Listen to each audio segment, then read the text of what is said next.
Let's look at Palantir. All right, so that was SMCI. So that was a different situation. Okay. Here's Palantir. Holy mother of Jesus. What a winner this has been. Huh? Huh? I mean, think about it. Last year, this thing was 20. Last April. I'm not even going back. I think this thing was down to single digits. I think this was $7 a year and a half ago. All right. So what are we looking at here? All right. We're looking at a chart that is going from the lower left to the upper right. And at the end, it accelerated to a point that I was like, okay, well, I had enough of this bullshit. So let's take a look at it. Let's look at the levels, right? So Palantir truly had one single correction all the way up, which was right here. It was from about 85 to 65. Came and literally kissed the 50 EMA. And from there, in a matter of less than a month, it doubled. I mean, this is, by the way, this is not your Joe Schmo's, Uncle Bob's software company, okay? The company is $250 billion market cap company. Now, the fundamentals support it. No, absolutely not. It's selling. And now, after this sell-off, it's still selling at 85 times revenue. 85 revenue, not earnings. They have no earnings.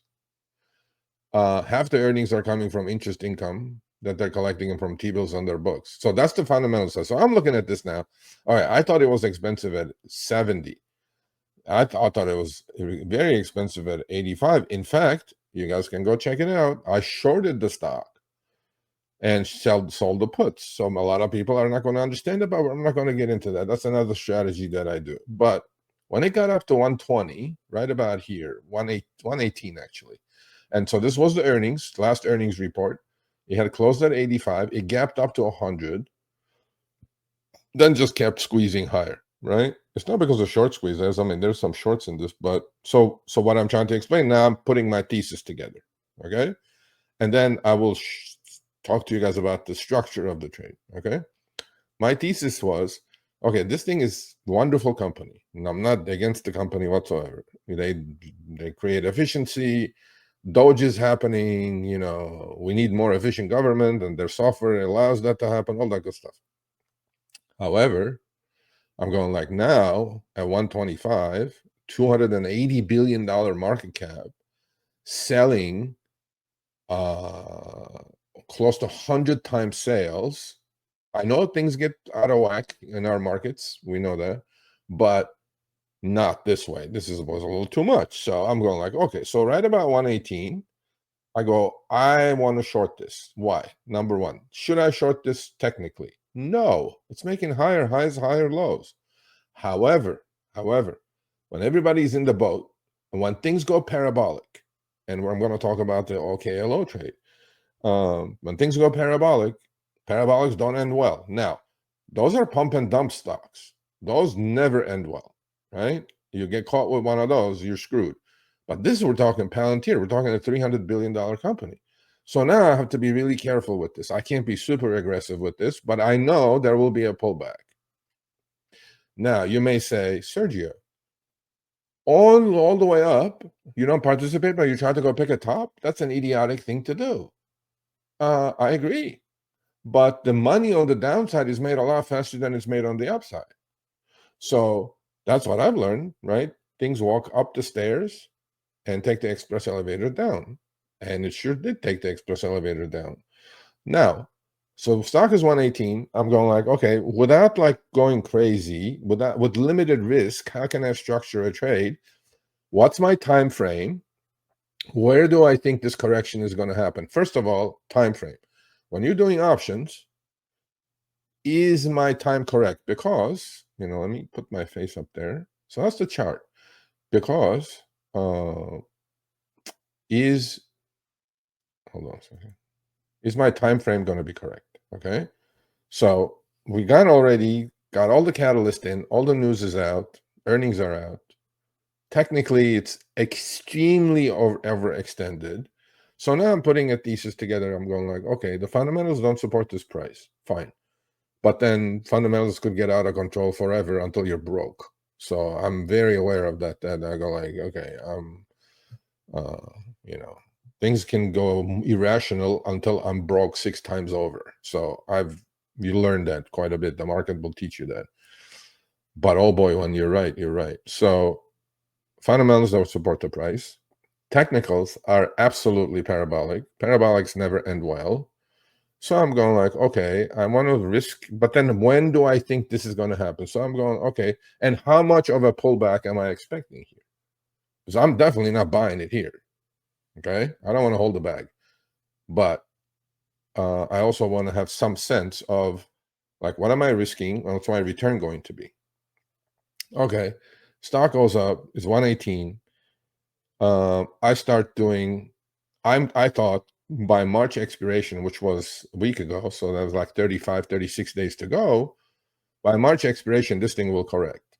How much will it correct? My expectation was when the earnings came out, it went from 85 to 100, opened at 100. So there's a gap, massive gap there. So I'm thinking, we'll probably pull back to 100, have a 15, maybe 20% correction. Okay. So at 118, I start buying put debit spreads. Put debit spreads is you buy a higher price put and you sell a lower price put against it to lower your cost. So I started putting these things on at like 4.5 range. So what I did is I was buying the 115 March 115 put, stock is 118, by the way, and selling the 100 puts because I'm thinking it may pull back to 100. That's about it, which is fine. So I started buying these things about 4.5. I started doing 5 lots at a time, 5 options at a time. So that's the other thing you need to do. You can't just throw all your, eggs in one basket and say, because I'm looking at my overall account value. My overall account value, how much of the overall account value am I going to risk? I go, okay, I'm willing to risk maybe 12%, max 15% of my account equity value or cash into this trade with the expectations that I could double. But then this trade was better than that. Now, here's the deal. So the next day, stock goes to 118 from 115. Okay, the options are cheaper. The debit call put debit spread is cheaper. So I add to it 5 more, F4. Next day, it's higher. Now it's grinding. Every day, it's going up $2, $3. Not a red day in sight. I'm going like, damn, was I wrong in this? Is this thing going to just keep going? But I'm going like, okay, I have March. I have time. Fundamentals have not changed. Nothing has changed. When I was convinced it was overpriced at 115, at 120, I'm still convinced it's overpriced. In fact, I was on another channel. I said I'm shorting Palantir at like 120, and then I got a whole bunch of hate because all the diamond hands were like, "Oh, you don't know anything. What if it goes to 200?" I'm like, "Yeah, it could go to 200, but it won't happen before it cracks a little bit here." But anyway, again, this is also 30, 35 years of experience, by the way, that I've seen this movie multiple times.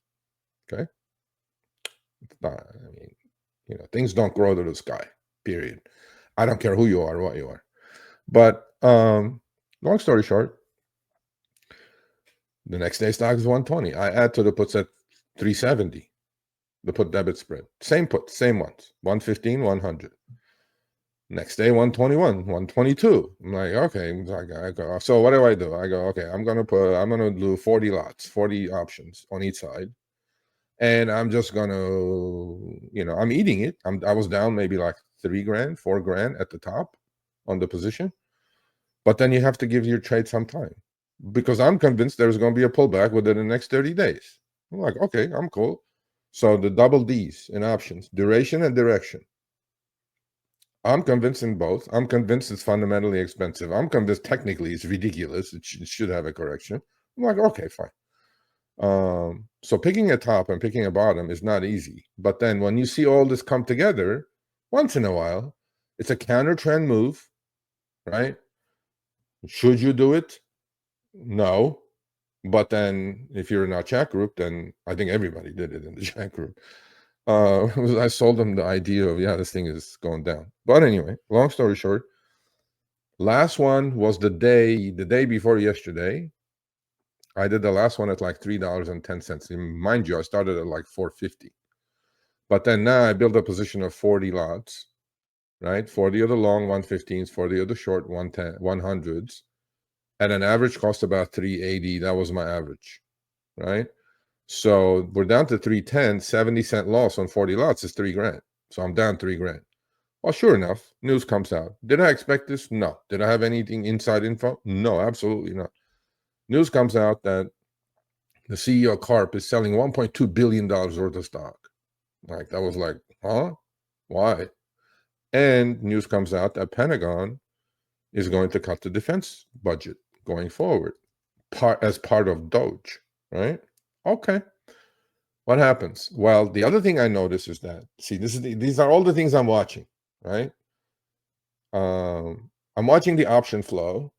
I'm watching how the market makers are hedging themselves, because there is a gamma squeeze happening.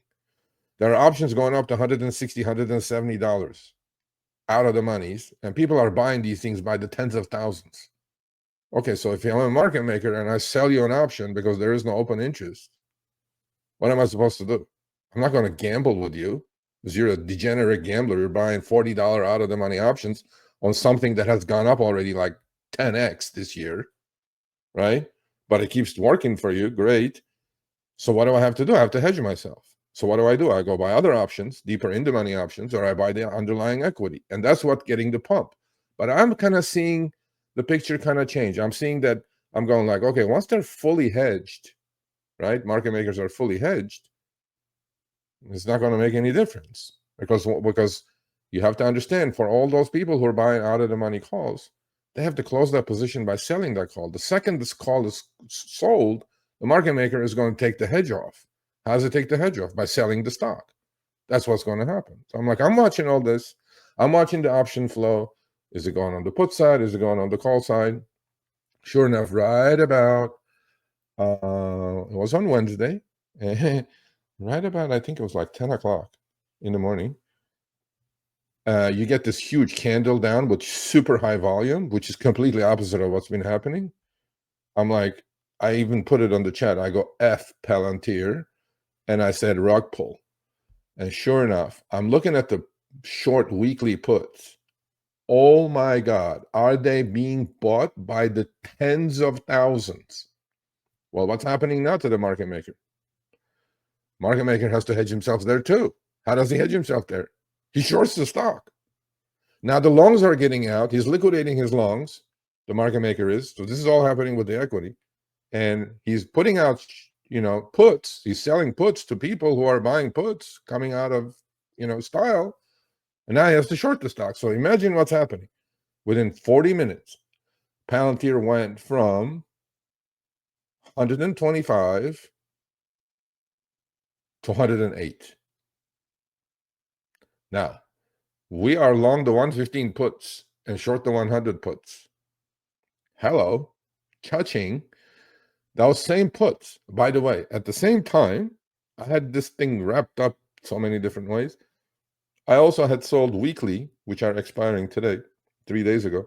I sold weekly call credit spreads. I was short the 125 calls, long the 130 calls. So I had taken in about $1.20 there. So I'm looking, okay, if this doesn't happen, in the next week or so, at least I'm just lowering my cost now on my put debit spread. If you don't understand any of this, it's okay. I'm just talking.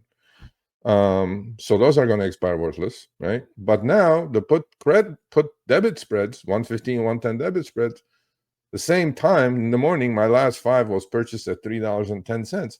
Now they're 4.25 in like 3 minutes. At the end of the day, those were like about 8.5, 8 range. So that's a double. Okay. The next day, overnight, the stock is still being sold.